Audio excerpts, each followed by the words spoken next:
Je vais poser une question simple. Quand un client passe une commande, par combien de personnes passent l'information avant que le produit ne soit livré? Si vous regardez votre organigramme officiel, vous avez une réponse. Commercial, ADV, logistique, production, 4 ou 5 personnes probablement. Maintenant, si vous suivez vraiment le parcours de cette commande dans la vraie vie, dans la vie de votre organisation, les emails, les coups de fil, les validations informelles, vous allez découvrir autre chose. 10 personnes, 15, 20, beaucoup d'allers-retours. Votre organigramme vous ment. Il vous montre qui reporte à qui, il ne vous montre pas comment le travail circule réellement dans votre organisation.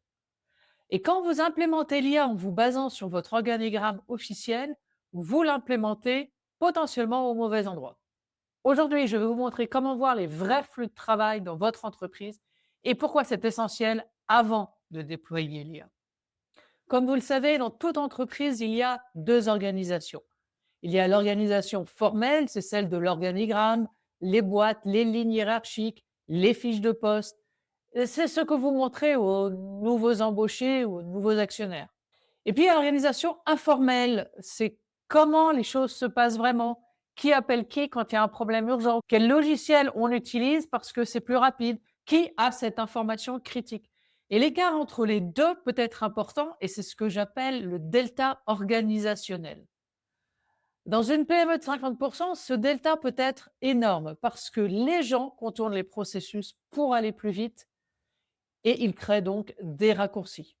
Si vous implémentez l'IA en vous basant uniquement sur l'organigramme officiel, vous risquez de casser des flux qui fonctionnent vraiment ou d'automatiser quelque chose qui ne fonctionne pas.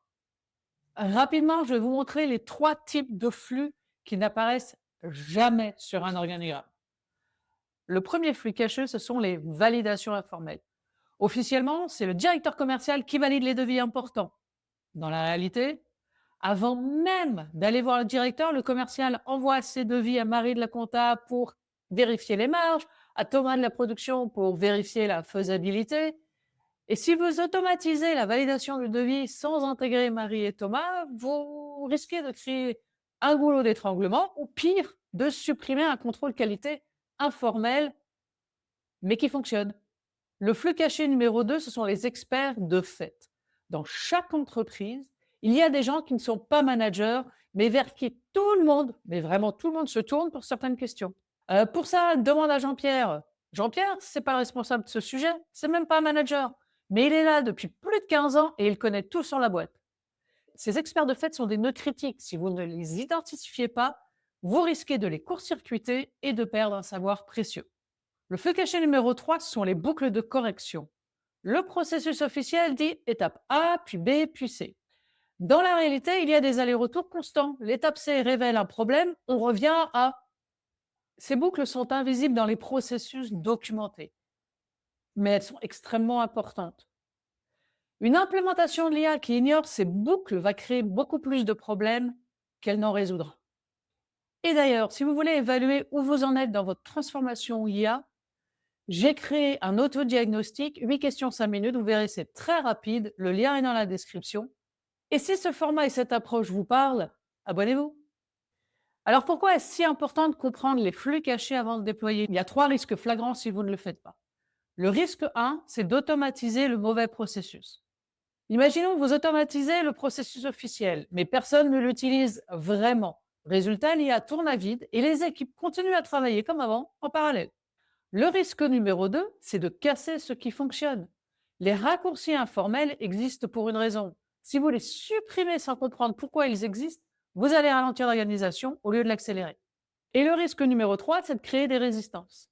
Quand l'IA ne respecte pas les vrais flux de travail, les équipes la contournent. Elles trouvent d'autres façons de travailler et vous vous retrouvez potentiellement avec du shadow AI. On en a parlé dans l'épisode 2. Je vous propose 3 techniques pour révéler ces flux. La première, c'est le shadowing. Suivez physiquement le parcours d'une commande, d'un projet ou d'une demande, du début à la fin. Notez chaque personne impliquée, chaque échange, chaque validation. Faites-le sur 3 ou 4 cas différents et vous allez voir émerger des motifs récurrents. La technique numéro 2, c'est de poser la question « et qui d'autre ?» Quand vous décrivez un processus avec quelqu'un, posez systématiquement la question « et qui d'autre vous appelez quand il y a un problème ?» Cette simple question révèle les experts de fait et les validations informelles. La technique 3, c'est la cartographie des emails. Regardez qui échange avec qui, pas nécessairement les emails officiels, hein, mais les échanges fréquents, les mises en copie systémiques, les réponses rapides. Les motifs répétitifs d'emails révèlent de vraies connexions, mieux que n'importe quel organigramme. Une fois que vous avez cette cartographie réelle, vous savez où l'IA peut s'intégrer sans casser l'existant. Une fois que vous avez ces vrais flux, vous pouvez identifier les points névralgiques de votre organisation.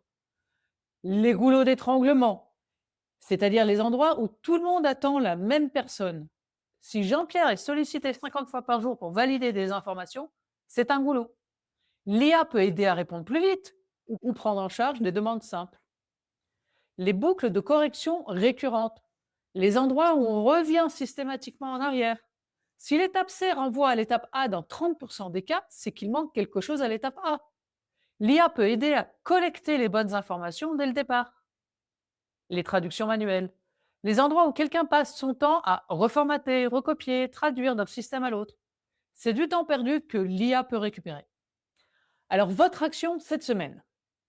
Choisissez un processus clé de votre entreprise, le traitement d'une commande, la réponse à un appel d'offres, l'onboarding d'un client. Vous choisissez.